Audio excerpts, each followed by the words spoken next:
کہ حضرت صلی اللہ علیہ وسلم نے فرمایا کہ میرے گھر کی چھت کھول دی گئی۔ اس وقت میں مکے میں تھا۔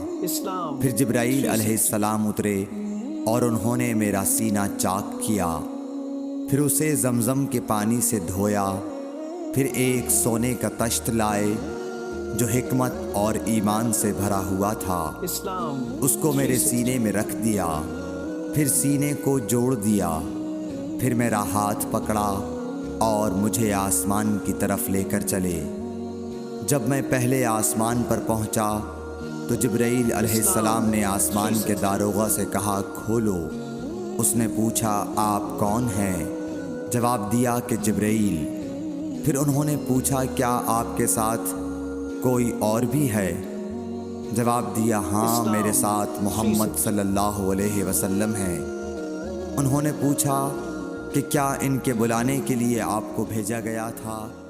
کہا جی ہاں۔